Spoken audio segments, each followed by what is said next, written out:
Salve simpatia, tudo bem com vocês? Já vi que está todo mundo feliz, já acompanhamos aí todas as mobilizações, vivemos um tempo tão especial de oração e eu já chego até vocês cheio de gratidão pelo privilégio de estarmos juntos, cheio de gratidão a Deus por esse tempo tão especial que o próprio Deus reservou para nós.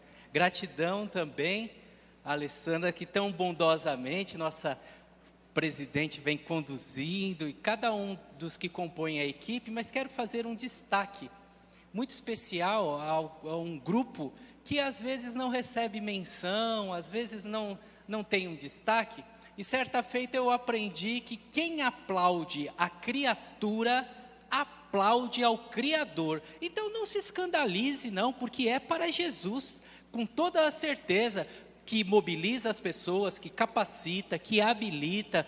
E nesta noite eu coloquei um grupo ali em Maus Lençóis, porque eu trouxe um arquivo com uma extensão que a máquina não tinha, mas com todo o talento, toda a dedicação, foram lá, se mobilizaram sobre a condução do Marcelo. Então, uma salva de palmas para a engenharia ali do som, da tecnologia, som e imagem, que a Bíblia diz que a fé vem pelo ouvir. O apóstolo Paulo fala aos irmãos de Roma que a fé vem pelo ouvir, e o ouvir é a palavra de Deus. E se nós estamos ouvindo bem, seguramente a sonoplastia é responsável por isso. Então, muito obrigado, recebam aí o nosso reconhecimento. E o Salomão já disse, você sabe muito bem, que a casa onde se vivencia o luto, ela tem ensinamentos até mais profundos do que a casa que está em festa. Um dia os nossos movimentos cessam, um dia nossas atividades param e essa é a sequência da vida, e bendito é o nome do Senhor, que faz com que o nosso parar nesta vida é um avançar e um mover-se em direção a Ele, onde com Ele faremos morada e viveremos com Ele eternamente. Quando saí dali do hospital, caiu uma chuva muito pesada. Eu me molhei um pouquinho, mas sabe como é, né? O cara ligeiro, vem lá de Pindamonhangaba, já trouxe um kit de sobrevivência no carro. Aí fiquei meio gelado, meio encolhido. Aí, coloquei meu kit de sobrevivência e tô inteirão, muito legal. Mas quando eu me molhei um pouquinho, fiquei com frio, fiquei meio... você sabe, né? Você entende isso, você estudou física para fazer a prova do Enem, lembra dessa questão, que a temperatura é a medida da agitação molecular. Então, quando você coloca a lasanha no micro-ondas, se você não entende da física, entende da lasanha. O micro-ondas, o que o micro-ondas faz é agitar as moléculas de água, e aí esquenta. Então, quando está quente, quando está em movimento, quando está vivo. O contrário é verdadeiro.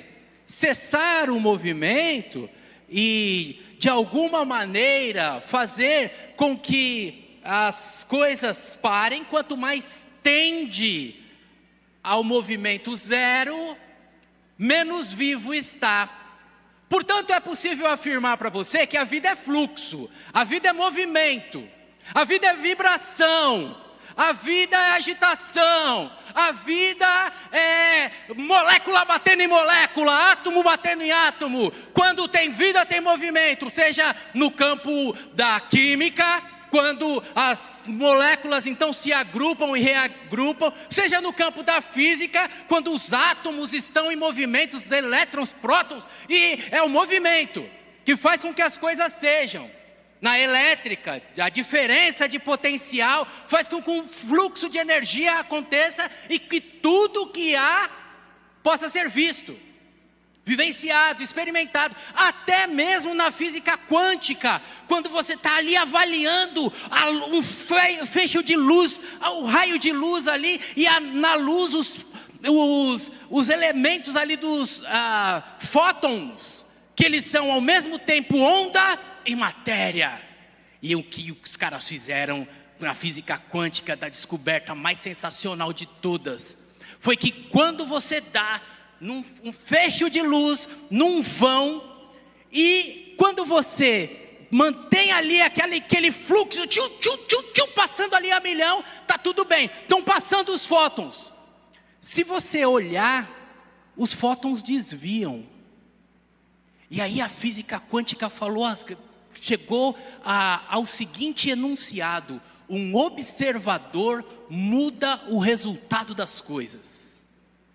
Nossa, é muita coisa para a gente falar, muita coisa para provar para você que o movimento é aquilo que garante para nós a vida, a transformação, a existência, a condição diferenciada em todos os aspectos. Gosto de um cara chamado Heráclito. Heráclito é anterior a Sócrates e sacanearam todo mundo que era anterior a Sócrates, colocaram num pacote chamado pré-socrático. Cada um falou uma coisa diferente, cada um falou uma coisa especial, e o Heráclito, ele falou pantarrei. Não é muito legal? Você não gostou? Pantarrei. É legal. Oh, vocês nem falam, falam, é legal. Vou falar para você por que é legal. Pantarrei quer dizer assim, tudo flui. Tudo flui. E na conclusão do Heráclito, você não pode entrar 2 vezes no mesmo rio. Porque quando você entrar no rio, a primeira vez, a água que passou é uma. A pedra que você pisou é uma. A temperatura da água é uma. A sua temperatura é uma. Se você entrar de novo, a água já é outra. O buraco no chão que você pisou já é outro. O peixe que passou no seu pé já é outro. Você já é outro. Numa hora você entrou com frio, outra hora você entrou com calor. A sua sensação é outra. Então é impossível entrar 2 vezes no mesmo rio. Porque tudo flui. Tudo é movimento. Tudo é transformação. E a fala do Heráclito traz para nós esta realidade de que onde a vida há transformação, onde a vida há movimento, onde a vida, nós temos essa condição então de sair de um estágio para o outro, de vivenciar essa verdade de que o parar é morte, e o estacionar pode causar problemas, pode causar transtornos, pode causar algo indesejável. Sabe, meu irmão e minha irmã, nesta celebração em que nós estamos concentrados na palavra proceed, avançar, seguir, prosseguir, cada um de nós precisa entender que se nós não cumprirmos a nossa jornada, o nosso fluxo, a nossa missão, aquilo para o qual fomos chamados, acredite, é verdade, atrapalharemos, é verdade, negaremos a nossa fé, é verdade, seremos verdadeira contradição, é verdade, deixaremos com que outras pessoas fiquem expostos a danos, a riscos, a transtornos, a vergonhas, a vexames. Cada atividade, seja da física, seja da química, seja da elétrica, seja da sociedade, seja das comunicações, seja de onde for, exige de nós a movimentação. Porque o não mover é evidência da morte. O pai de um amigo muito querido, e ele também, um amigo muito querido, foi surpreendido por um aneurisma cerebral, foi surpreendido por algo trágico que em poucas semanas ceifou sua vida. O meu amigo, filho único, ficou bastante transtornado, e tanto quanto possível eu tentei ajudá-lo. E nas ajudas que dei, fui fazer a barba do seu pai, agora um corpo frio, um corpo morto. E já tinha feito antes de outros irmãos, outras pessoas queridas. E eu observei que quando passava o presto barba no rosto daquele meu amigo, as lâminas não cortavam os pelos. As lâminas como que expulsavam, como que faziam com que os pelos pulassem para fora, sabe? Porque é isso. O movimento, ainda que invisível, ainda que micrométrico, produz força de tração, produz sustentação, produz aderência.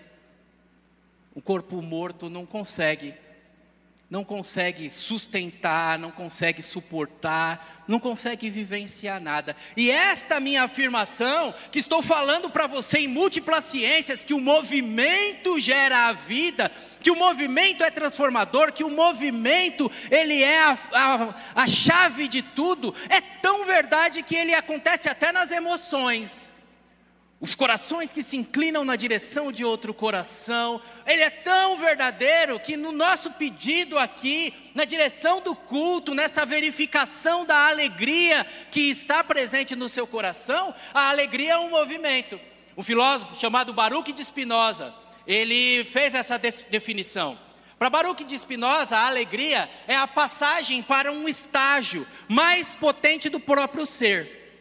Se eu então estou numa condição aqui, e você me dá um chocolate, e esse chocolate que você me deu, vai fazer eu me sentir mais potente, inclinado.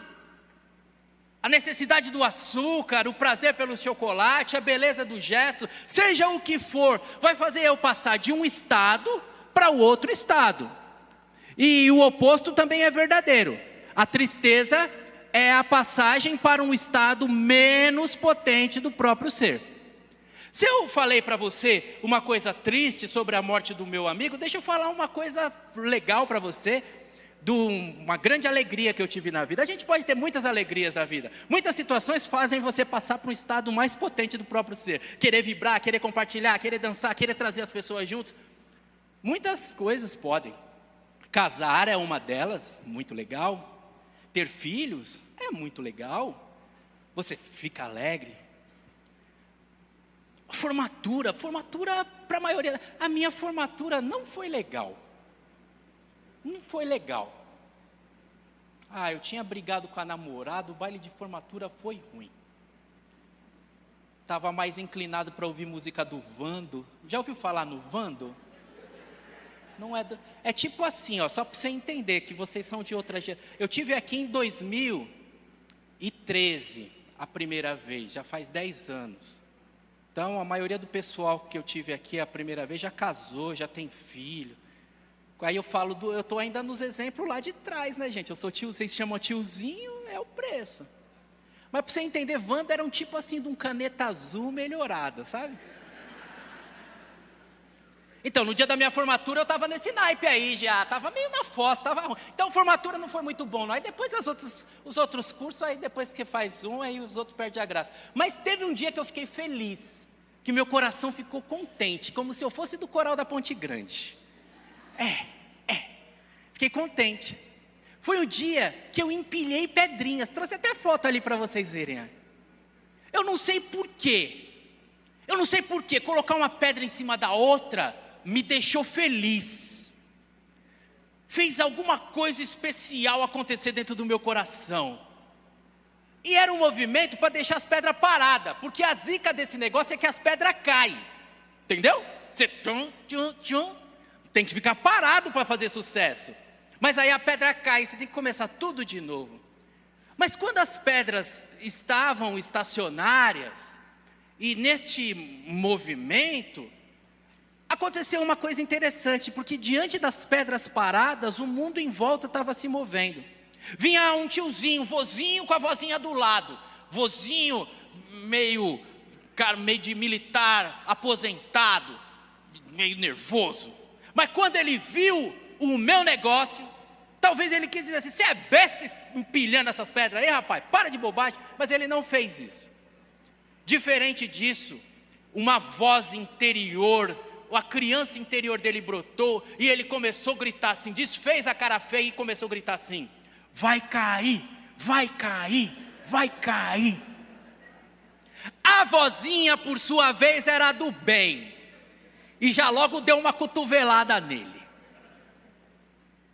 Para com isso, homem. Torcer para as coisas boas, vai dar certo, tá ficando bonito, viu, moço? Ela era tão boazinha que me chamou de moço. E aí, eu entendi que as pessoas que estavam passando na passarela, estavam de alguma maneira movimentando as suas emoções, se realizando, se transformando. Movimento, a vida é movimento. Se eu e você conseguirmos entender isso, a gente vai conseguir, de alguma maneira, organizar a nossa visão. Organizar a nossa gratidão a Deus e nos reposicionarmos. A primeira vez que eu vim aqui foi em 2013, a última vez foi em 2016. Eu ainda era pastor em Arthur Alvim, na zona leste de São Paulo. Em 2018, eu comecei a pastorear a igreja que pastoreio hoje, a primeira igreja batista em Moreira César, lá em Pindamonhangaba. E muito abençoador para pastorear no interior. Até comprei uma bicicleta, dou uns rolês, é muito da hora, muito legal. E entre as possibilidades, a velocidade do interior é outra. A velocidade tanto é outra que eu, pastor em São Paulo, não fazia isso de maneira tão dedicada ou tão frequente. Mas em Pindamonhangaba eu fui ao médico, fiz um check-up, troquei uma ideia com o médico, falei com ele sobre um incômodo que eu não conversaria com um médico em São Paulo, até porque um médico em São Paulo também às vezes nem olha no seu rosto, ele só anota as coisas. E comecei a trocar ideia com o meu amigo médico, e o meu amigo médico falou assim, não, vamos fazer um exame de imagem para a gente ver o que é esse incômodo seu. E no exame de imagem apareceu um tumor. E esse tumor na vesícula seminal era algo que eu entendia que ia parar a minha vida, que ia parar a minha jornada. O médico falou 12 centímetros e meio, e por algum motivo eu me perdi um pouco nas unidades. Eu lembrei que uma polegada tem 25,4 milímetros, eu falei, então, se uma polegada é 25, 12,5, deve ser um negocinho assim, do tamanho da minha unha, né? Os caras fazem um furinho, pegam um canudinho e faz... Pronto. Acabou a bola, jogou fora a bolinha e está tudo resolvido. Mas não eram milímetros, eram centímetros, do tamanho de uma laranja. E aí o médico falou, olha, se crescer mais, vai comprometer outros órgãos. Mas o mais legal dessa minha história, que aconteceu no interior de São Paulo, e o mais legal do que eu quero falar para você, de que a vida é movimento, é que por algum motivo eu estava pronto para parar. Eu tive uma vida legal, tive uma carreira legal, tenho uma família legal, bati um papo com gente legal, eu iria para a glória com a imagem de vocês de 2016, e eu estava naquela de Jesus, pode levar que eu estou legal. Fui no banco, fiz um seguro, porque a viúva ficando com dinheirinho é sempre melhor, né? Fica mais alegre, não fica? Então, tem que pensar em tudo. Como você pode ver, eu não morri. Estou aqui.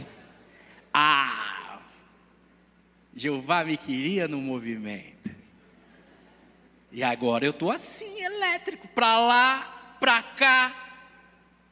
Porque eu estou vivo, e talvez quem falou assim, mãe, vamos lá na PIB de Guarulhos, está da hora, sábado, vem comigo. Aí a mãe deve estar pensando, o cara só conta história, fala de elétron, fala de próton, fala de chifre, fala de vando, fala de tanta coisa, e não falou da Bíblia, não falou de Jesus, está enrolando a gente. Não estou, porque Deus é o Deus do movimento.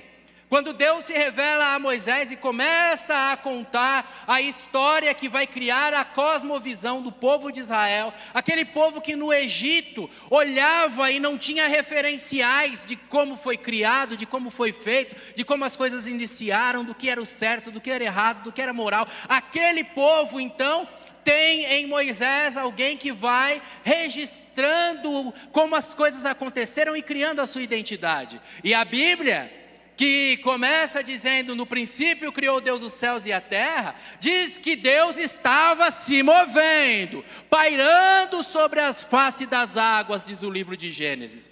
Quando Adão é criado, muito antes de ser castigado com o suor do seu rosto, ele já estava em movimento, dando nome para os bichos, dando nome para situações, organizando tudo, estando em movimento junto à natureza que Deus fez.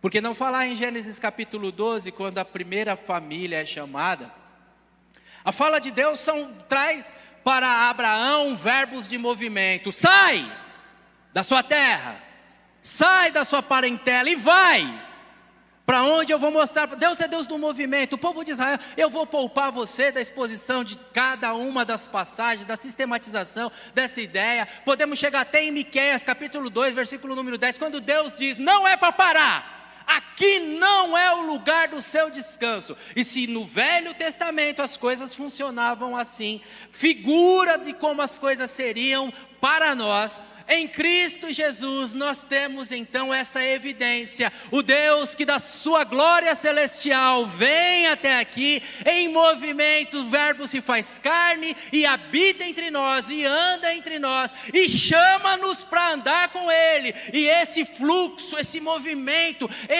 esse ato de prosseguir, de viver, de avançar, de caminhar na direção daquilo que Deus tem, em Cristo Jesus, faz com que nós identifiquemos Ele não como um ponto de chegada, mas como uma forma de ida. Portanto, Ele se apresenta como sendo o caminho. Jesus é uma maneira como a gente vai para chegar no Pai, porque ninguém chega ao Pai se não for por Ele. Em Cristo Jesus nós estamos no caminho, e agora nesse caminho que estamos prosseguindo, não estamos só. Eis que estou convosco todos os dias até a consumação do século. Estamos num movimento, e num movimento bem acompanhado, e num movimento muito rico de experiências, e num movimento surpreendente, por conta de ser feito com o próprio Deus, que é inescrutável, que está acima da nossa compreensão, que é infinito enquanto nós somos finitos. Por mais que você se mova, por mais que você experimente, por mais que você vivencie, nunca vivenciará tudo. Começa assim, com Jesus falando que tem que ter movimento. Em João capítulo 7 ele diz que quem está nele, rios de água viva fluirão de dentro desta pessoa.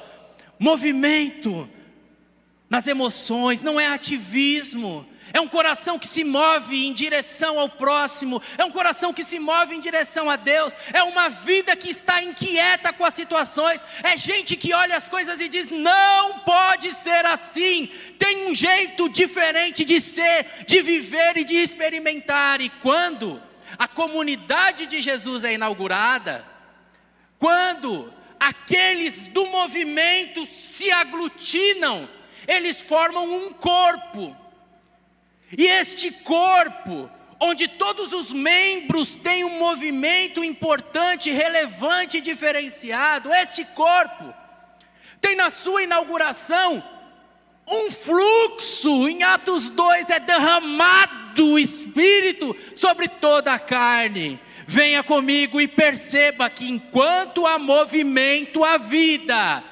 enquanto há movimento há calor, enquanto há movimento há vibração, enquanto há movimento há transformação, e a comunidade dos salvos é assim. O Pedro, 30 anos depois da vivência que teve com Jesus, escreve a sua primeira epístola. No capítulo 2, o Pedro vai falar que nós somos pedras vivas. Pedras vivas que escolhem, que retêm coisas para si. Pedras vivas que repelem, que expulsam coisas para longe de si.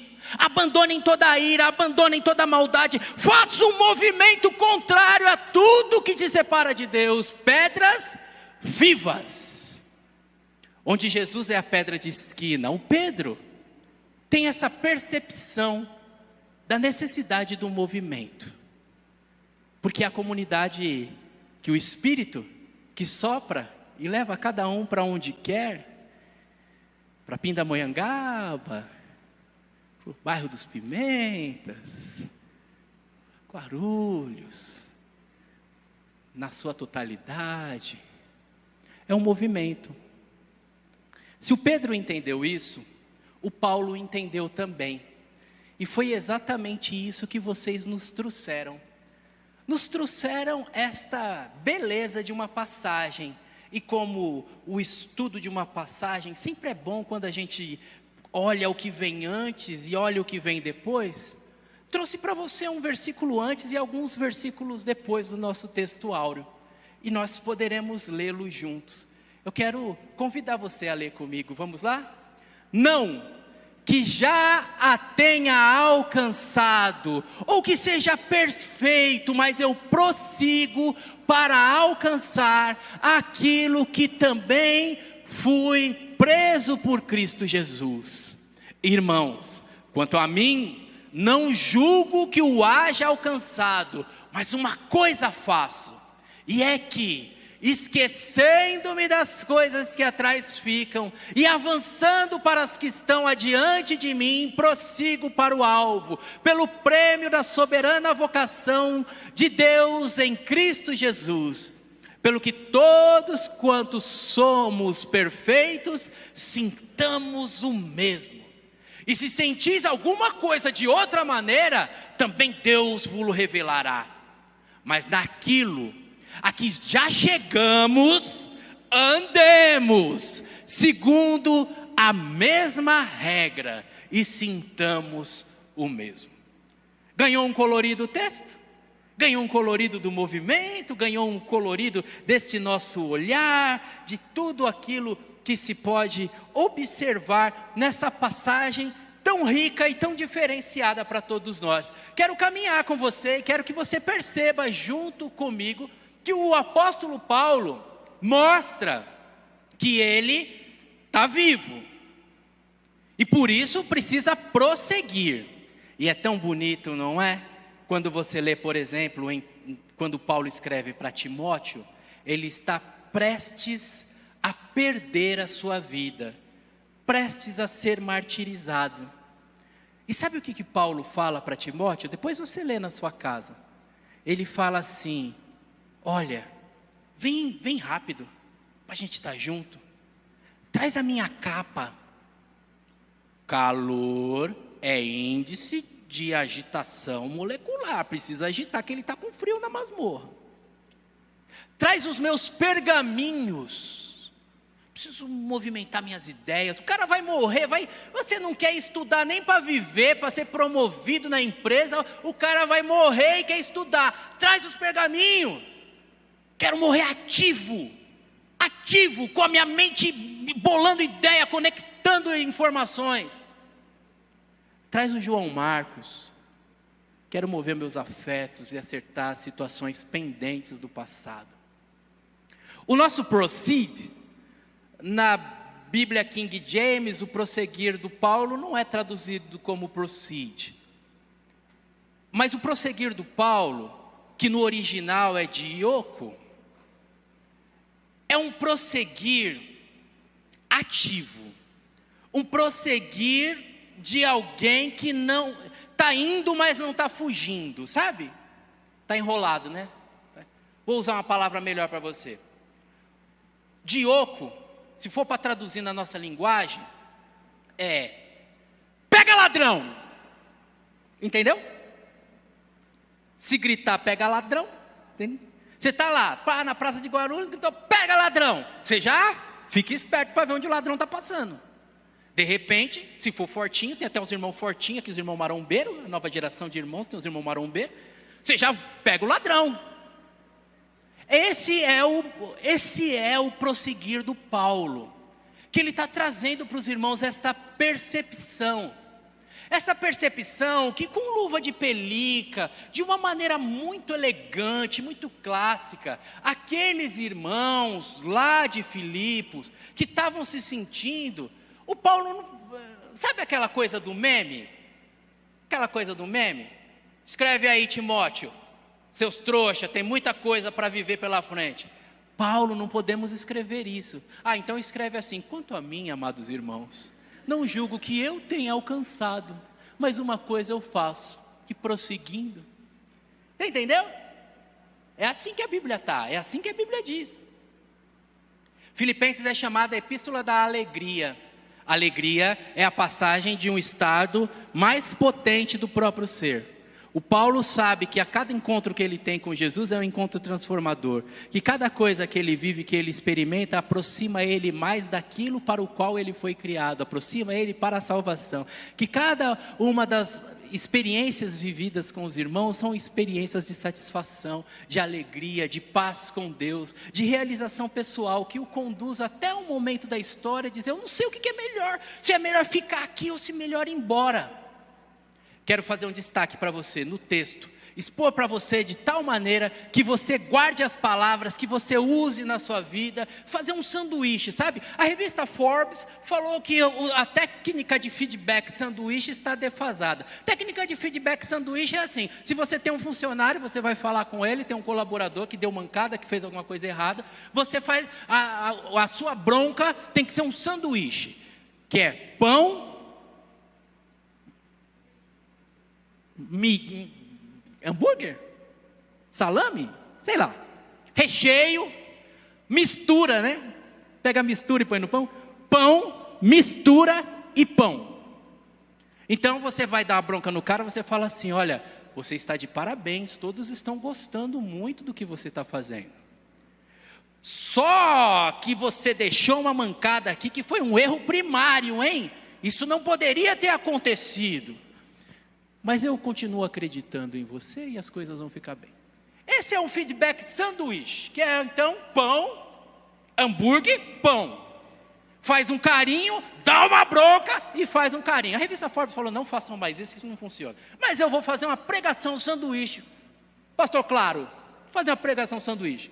Vou pegar do versículo da relação, você está com a Bíblia aberta, da relação do 12 ao 16 que nós tivemos, vamos pegar o pão em cima, vamos pegar a parte de cima do versículo, para dizer que o chamado do crente é para que ele tenha consciência, eu não julgo que eu tenha alcançado, mas prossigo para alcançar aquilo para que também fui preso por Cristo Jesus. Perceba, meu irmão e minha irmã, que o nosso chamado nesta noite para prosseguir, para não acharmos que chegamos lá, para não ficarmos conformados com as situações, para passarmos de meros contempladores para pessoas, elementos ativos da história, é na sua base um chamado para consciência. A consciência de que nós vimos Jesus se mover por uma causa. E se Jesus se moveu por uma causa, é por ela que nós fomos alcançados. A fala do apóstolo Paulo é que eu também fui preso, fui capturado para este fim, para a salvação. Eu fui conquistado para chegar numa condição e agora eu não posso retroceder. É uma questão de consciência de que Jesus veio, se humilhou, assumiu a forma humana, sofreu vergonhas, abriu mão da sua glória em nosso favor. Consciência de que se Deus se moveu na minha direção, eu preciso continuar nesse movimento, porque eu ainda não concretizei a Ele. Eu já fui salvo, mas eu ainda não estou salvo. Eu ainda estou nessa terra. O pecado não tem mais domínio sobre mim, mas o pecado ainda tem influência sobre mim. É uma questão de consciência. Quando você lê a sua Bíblia em Colossenses, não é Filipenses, é Colossenses, próximo livro, capítulo 2, versículos 14 e 15, você vai ver uma imagem digna da Marvel. É uma imagem fabulosa, surpreendente, magnífica. Em Colossenses capítulo 2, o apóstolo Paulo está descrevendo que a vinda de Jesus, a encarnação de Jesus, a morte de Jesus e a ressurreição de Jesus fez um movimento terreno, mas ele conclui falando sobre um movimento cósmico. A leitura da palavra nos seus textos mais ricos aponta para uma condição meio, sei lá, de quem Doutor Estranho, Thanos, eu não manjo muito. Eu manjo de dizer para você assim, ó, que é Jesus no meio da galáxia mostrando para todos, eu venci a morte, eu conquistei a eles para mim. Essa é a imagem, que ele rasgou a sentença de condenação que havia contra nós e expôs, tornou público para qual público, irmãos? Principados e potestades. Tornou público para quem? Tornou público como? Através do seu sangue. É uma questão de consciência, que o mover de Deus, e a volta e o Pai que trabalha até agora, tem em nós filhos e filhas, que por consciência devemos estar em movimento. Se você está meio parado, você está meio devagar, é uma questão de consciência. Ele se moveu por você, ele ficou imobilizado num curto espaço de tempo por você, mas na imobilidade do físico, o coração estava pulsando, as falas estavam dizendo: hoje estarás comigo no paraíso. Estava movendo, para nos alcançar. É uma questão, no versículo 12, na parte superior, nós temos então essa declaração, que eu e você precisamos ter esse flash de consciência. Deus se moveu em minha direção, eu preciso me mover em favor dele. Deus se moveu por minha salvação, eu preciso me mover para honrar essa salvação. Eu preciso ter consciência de que a minha vida é produto de um movimento cósmico, e eu preciso estar nessa volta, preciso estar envolvido nisso. Se na parte de cima da nossa perícope, bonito perícope, né? Perícope é um recorte do texto, assim, um pedaço de um punhado de versículo. Aí a gente, para não falar punhado de versículo, a gente fala perícope, fica mais bonito. Se na parte de cima da nossa perícope está consciência, na parte de baixo, nos versos 15 e 16, está a questão da coerência. Coerência.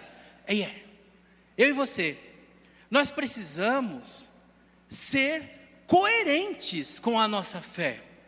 E essa coerência faz com que seja vencido o individualismo.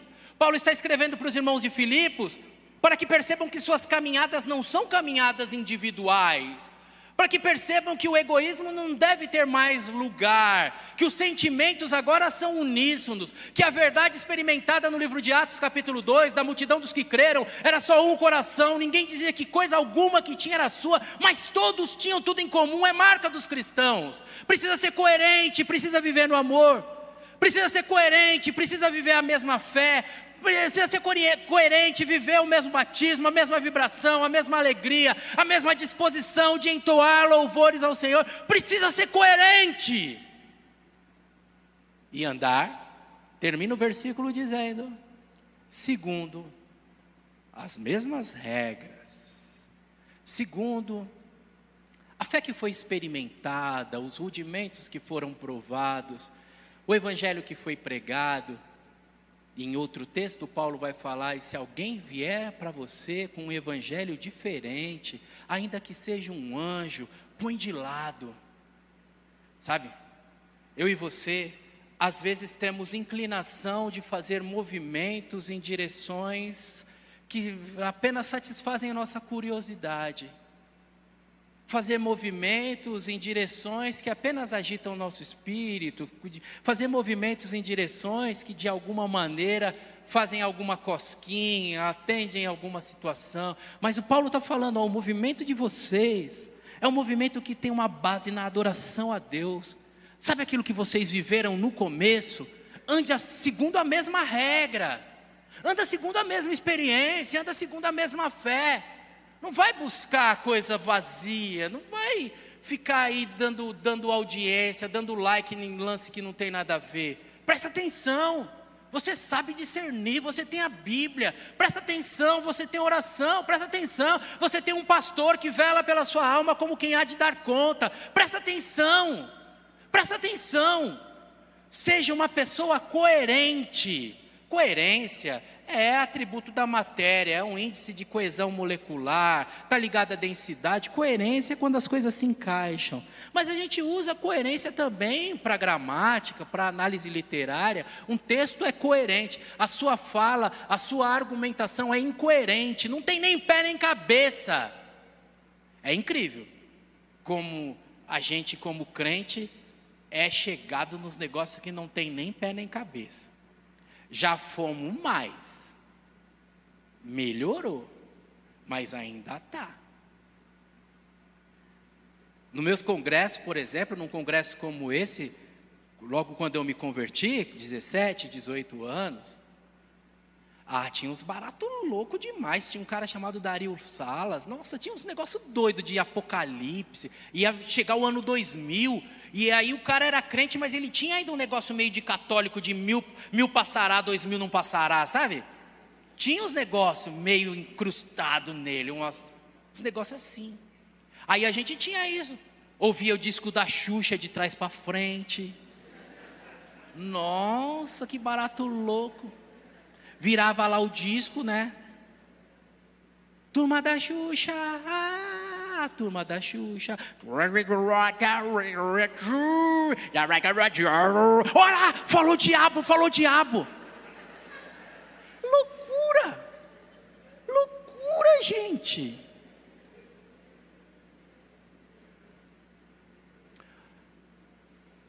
Nos últimos tempos, eu falei para você que a morte é o fim do movimento, e falei para você que uma evidência que antecede a morte, então, ou que evidencia a morte, é o esfriamento, e comecei te explicando que minhas falas não são só da física, da química, da mecânica quântica, são falas da Bíblia. E aí Jesus falou assim, ó, nos últimos tempos, a Bíblia diz, nos últimos tempos, o amor de muitos esfriaria. Deixe-me falar para você uma coisa, se você não pensar em nada que eu vou falar aqui, se você pelo menos parar para remoer, mastigar isso, que você sabe, né? Eu não venho falar para você fazer nada, eu só venho jogar ideia. O que você vai fazer com a ideia não é problema meu, é problema seu. Não quero que você me siga, galinha que segue pato morre afogado. Eu só dou as ideias, você ora a Deus e deixa o Espírito Santo organizar no seu coração. Uma das marcas que estamos no final do tempo é o amor de muitos esfriando. E o amor de muitos esfriando não tem nada a ver com pegar um boneco lá do jogador de futebol e enforcar ele na... Tem nada a ver, não é nada dos caras do mundo. O amor de muitos esfriando somos nós. Quanto tempo você não chora orando? Quanto tempo faz que você cantando não entra uma pessoa e na hora que o ministério de louvor está cantando, a pessoa fala, eu quero aceitar Jesus? Quanto tempo faz que você não vê isso? Quanto tempo faz que você não dá um break, pega a pessoa pela sua mão assim, fala assim, não, eu quero orar, a pessoa que não é a pessoa da igreja, você vê, os irmãos pedem para fazer as ilhas de oração, o pessoal já fica constrangido. Imagina parar um cara na rua, parar um cara no ônibus e falar, ó, essa história que você está me contando, Deus tem uma solução, eu quero orar com você aqui agora. Quanto tempo você não faz isso? Se é que você já fez. O amor de muitos esfriando, irmãos, que eu não estou falando de você, estou falando de mim como pastor. Entendeu? Eu venho, organizo ideias, prego a palavra, visito a pessoa no hospital. Mas isso pode ser muito mais técnico do que vivo. Isso pode ser muito mais o cumprimento de uma rotina do que um chamado do coração. E eu estou nessa autocrítica, e eu estou chamando você para fazer essa autocrítica. Você está vivo? Você está em movimento? Ou o que você faz aqui, ou o nosso ramo, o nosso negócio agora é um negócio de entretenimento? A gente precisa fazer essa pergunta. A igreja é do entretenimento, é um lugar para a gente vai domingo à noite, tem um pessoal bonito, cheiroso, canta umas musiquinhas gostosas, tem uns caras que faz uns stand-up e não fala palavrão, ele fala uns negócios, a gente dá umas risadinhas, entendeu? Você já deu umas risadinhas hoje aqui, né? Então, coerência, ser aquilo que dizemos que somos. Você é aquilo que você diz que é. Você faz aquilo que você diz que faz. Você vive aquilo que você diz que vive. Você acredita mesmo nesse negócio? Ou a hora que eu comecei a falar de morte para você, você ficou meio desconfortável? Porque afinal de contas, nossa geração, ela não quer saber desse negócio de morte. Quer saber de vida, quer saber de ser vencedor, quer saber de ganhar, de conquistar. Mas o crente, ele também tem um encontro com Jesus uma hora. E esse negócio aí é bênção. E quando eu falei para você que eu ia morrer e que eu fiquei feliz, eu não estou mentindo não. Ai pastor, cruz credo. Não é? Eu já levei esse peso no meu ministério. Talvez uns 15 anos atrás eu fui levar uma amiga no hospital, beneficência portuguesa, e no carro trocando a ideia com ela. E sabe o que eu falei para ela? Falei, não filha, Deus vai te dar vitória, Deus é bom, Deus cura, isso aqui não vai ser nada não, isso aí é só um sustinho. E eu deixei ela no hospital, e ela morreu. E eu falhei como pastor. Eu deveria ter perguntado para ela assim, e aí, se as coisas não saírem conforme você planeja, tem alguma coisa que você quer conversar comigo? Tem alguma pendência para a gente orar? Eu sei que Deus tem poder para curar, mas eu sei que Ele pode te recolher também. E se aquela mulher tinha um negócio para falar e eu fiquei falando frase de vitória para ela? Que Deus é bom, Deus cura, irmã. Você já falou para alguém, ó, você vai morrer.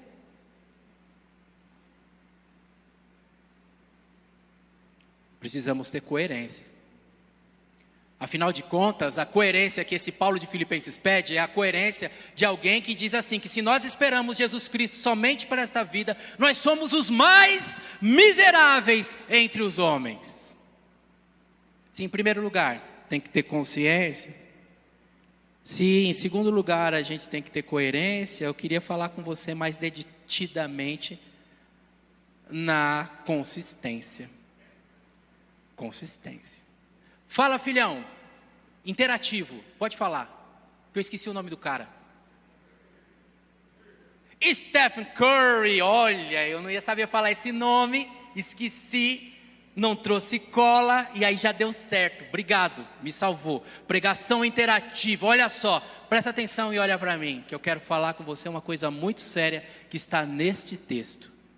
Esse texto está dizendo para nós que o apóstolo Paulo, ele esquece as coisas que ficaram para trás e ele avança em direção àquelas que estão à frente. Preste atenção que aqui tem um segredo da vida, um segredo da sua saúde emocional, um segredo do equilíbrio, um segredo que vai fazer você viver bem e curtir a vida de uma maneira especial. É preciso deixar coisas para trás. Tem gente que passou na sua vida que você precisa deixar para trás. Tem situações que você experimentou que você precisa deixar para trás. Tem lugares pelos quais você andou, você não pode olhar para trás para não virar estátua de sal. Lembra da mulher de Ló? Não olha para trás, é preciso esquecer. Houve um tempo que, lendo essa passagem, eu achava que o Paulo estava falando que as coisas que ele deixa para trás eram as coisas do Saulo. Eu achava que ele estava falando que eu deixo para trás os pecados, a minha vida zelosa como fariseu, as perseguições. Eu pensava que ele estava falando dessas mancadas, das coisas ruins. Mas sabe de uma coisa, irmãos?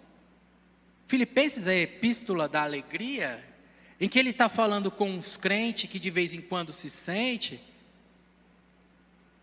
Ele está falando com um tipo de cara que deu uma acertadinha na vida e achou que estourou no norte, venceu e está tudo resolvido.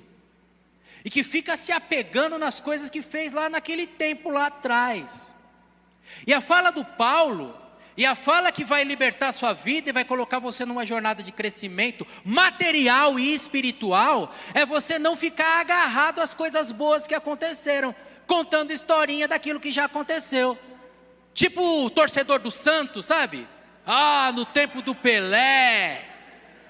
Ah, sei lá, eu não entendo de futebol. É porque o Pelé morreu, por isso que eu falei. Mas eu acho que você entendeu, né? Você entendeu que existe um tipo de gente que conta a história das pessoas que viveram. A história da igreja lá atrás. Ah, quando a primeira de Guarulhos era lá no centro. Teve um dia... Pô, deixa para trás as coisas que ficaram para trás. E o Paulo que está falando com esses irmãos com tendências antinomistas, esses irmãos com uma inclinação, sabe? Está dando um choque neles, está falando, olha, não deixe que o bom atrapalhe o ótimo. Não deixe que o bom atrapalhe o ótimo.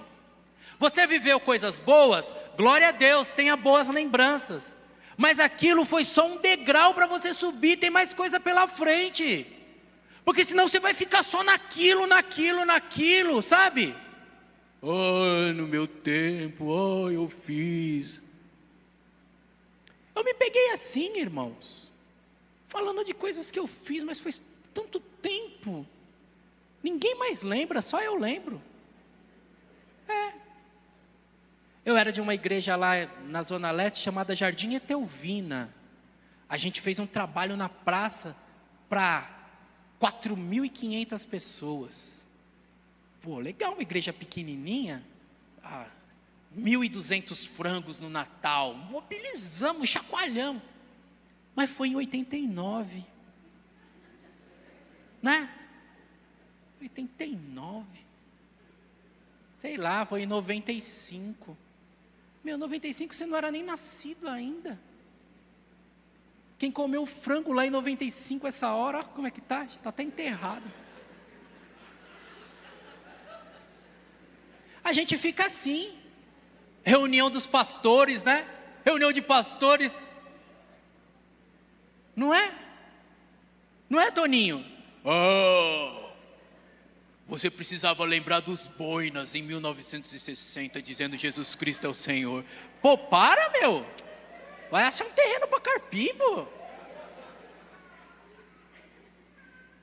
O Paulo está falando que ele deixa para trás as coisas que ele fez que deram certo, para ele continuar vivo, para ele continuar ativo, para ele continuar fazendo, porque senão você vira um tipo de morto, que é um zumbi. Sabe o que é um zumbi? Zumbi é um morto que se movimenta. Está morto. Quem é membro de igreja antiga está dando risada do que eu estou falando, né? Porque tem um monte de história que viveu. Mas e agora? E agora? O que está acontecendo agora? É preciso a gente ter consistência. Não adianta você fazer certo uma vez, ter um pico e depois... É melhor você ir assim do que você fazer isso, depois isso. Não, mas tira a média. Não tem média na vida. A vida não tem média. É sístole e diástole. O aparelho está lá. Se você pedir se o cara morreu. Você já viu no Dr. House isso?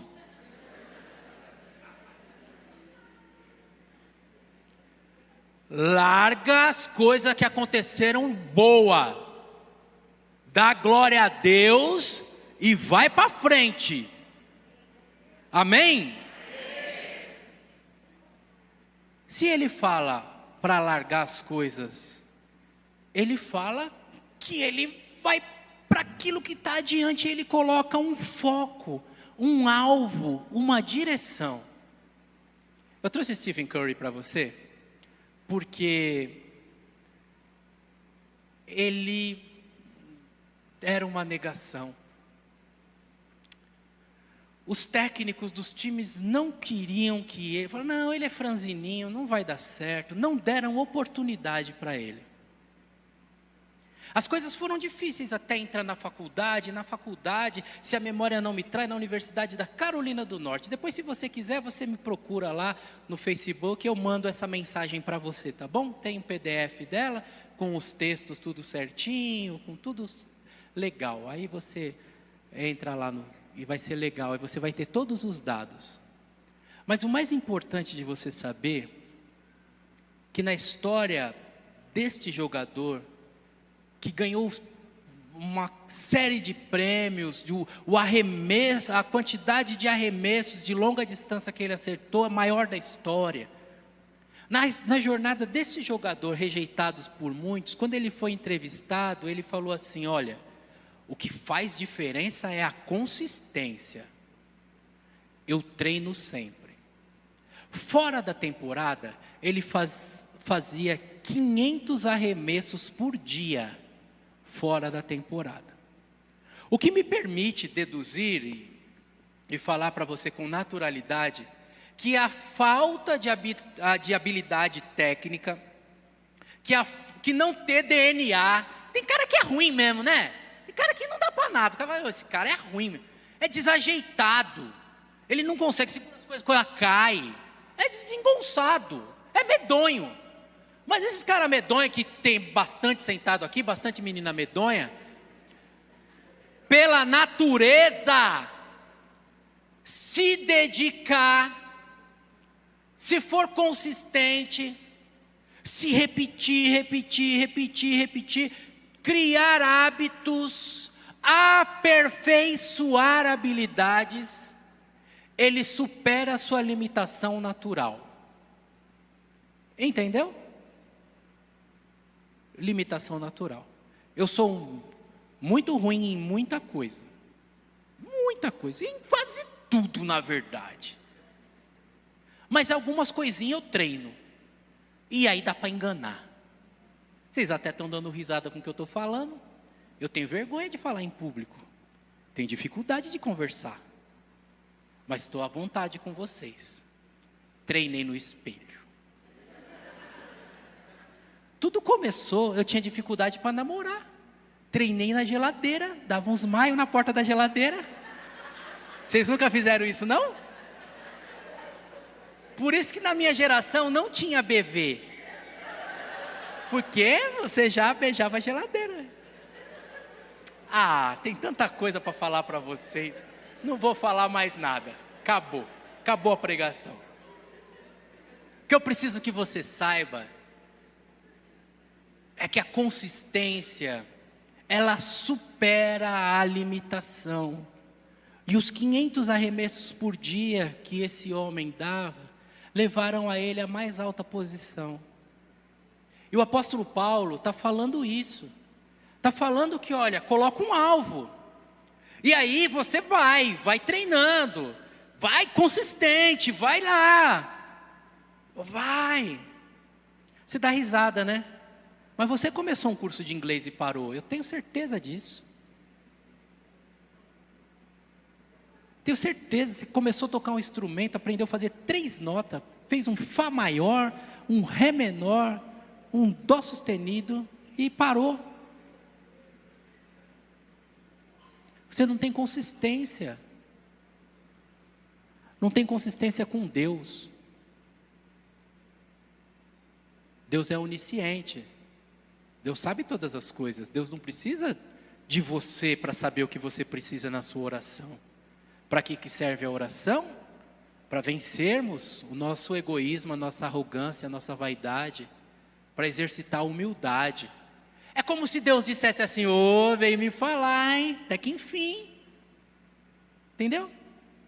Mas você, por mais que Jesus fale do juiz iníquo que tem que bater na porta, que tem que falar, que tem que mostrar que é importante para você. Você diz que é importante, mas não vai atrás, não ora, não busca, diz e não faz, não tem consistência.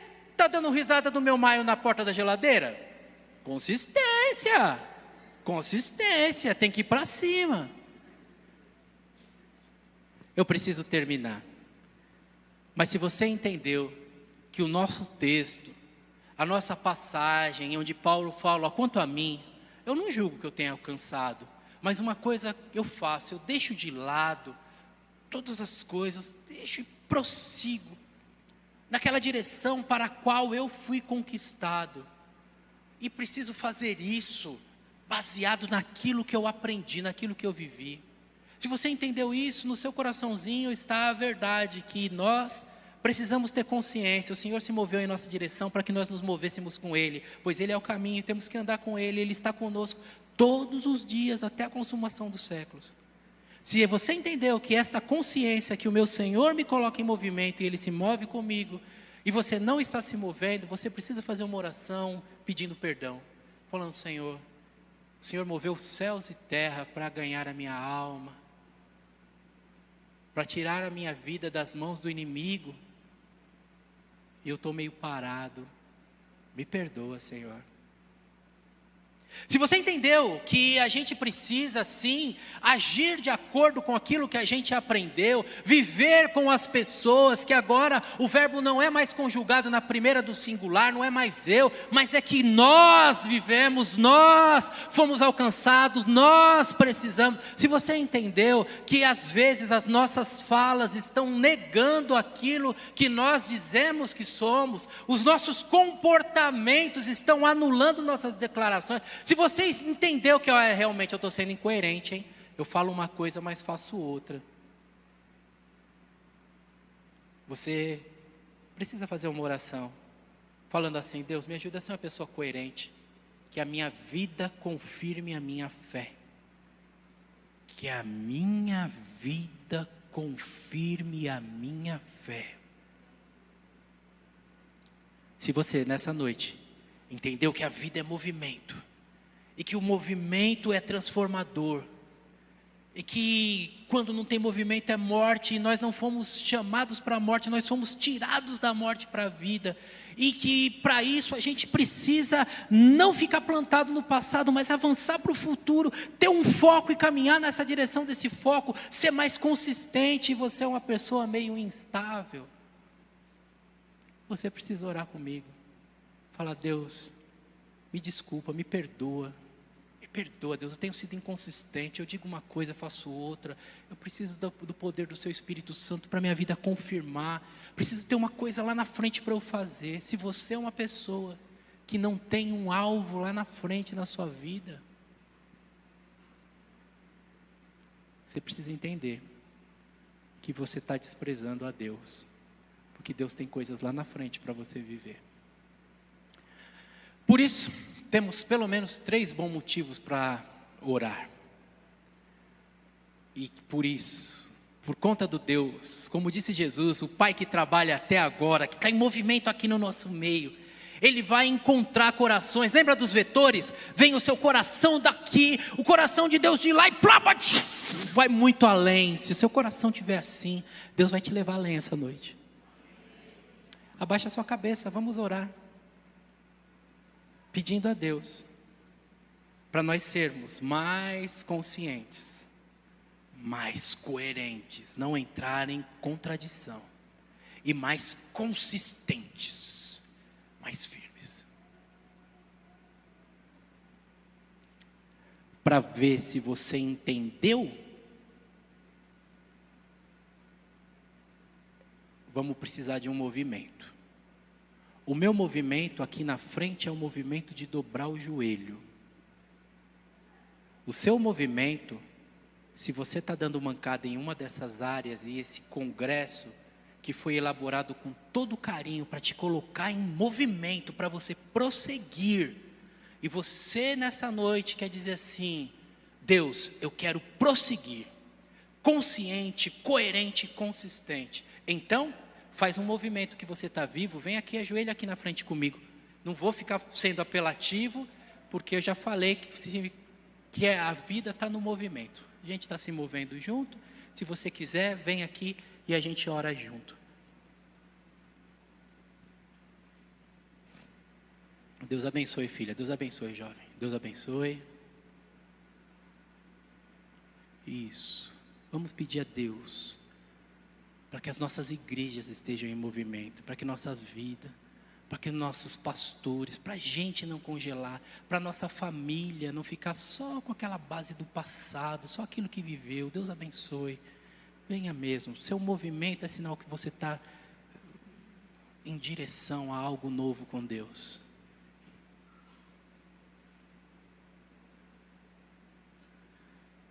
Pai de amor e de bondade, de justiça e de misericórdia, nós te amamos, Senhor, porque o Senhor mesmo pegou um barro informe, soprou nas narinas e colocou em movimento, e nós fomos feitos seres viventes pelo Senhor. E a partir daí, nestes movimentos, glorificamos o teu nome. A partir deste movimento, cumprimos a tua vontade. A partir destes movimentos, honramos o nome do Senhor. Deus, é verdade, temos sido muito passivos. muito inertes, muito estáticos. Perdoa, Senhor. Perdoa aquela situação que nós deixamos escapar, que exigia de nós um movimento de colocar a mão no bolso, um movimento de colocar a mão no ombro e orar, um movimento de envolver com um abraço, um movimento de abrir os lábios e falar do seu amor. Tantas situações escaparam porque nós estávamos mortos. Obrigado, porque o Senhor é o Deus das oportunidades, o Deus que nos coloca em movimento.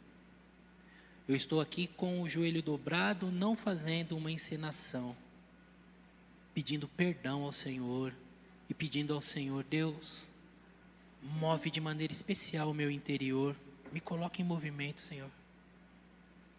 Junto comigo tem moços e moças, homens e mulheres, jovens, que diante de Ti dizem: eu quero ser mais consistente, eu quero retribuir o que Jesus fez por mim. Pai de amor e de bondade, em nome de Jesus, que este gesto deles já seja um primeiro passo na sua direção e que já seja o começo de uma nova história, que movimenta, que transforma, que vive, que vibra como o Senhor. Faz assim, soberano de Israel, que a movimentação deles faça com que o lar seja melhor, o trabalho seja melhor, a cidade seja melhor, a igreja seja melhor. Que neste movimento interior, que pode ser paradinho de joelho, quietinho, mas o coração se movendo na sua direção, eles experimentem milagres, transformações, um verdadeiro encontro com a vida. Obrigado, Deus, pela Conjubag, toda a sua diretoria, que está sempre em movimento para o bem dos jovens de Guarulhos. Te louvamos por eles, em nome de Jesus. Amém. Amém. Obrigado, Deus te abençoe. Pode voltar para o seu lugar, Deus abençoe.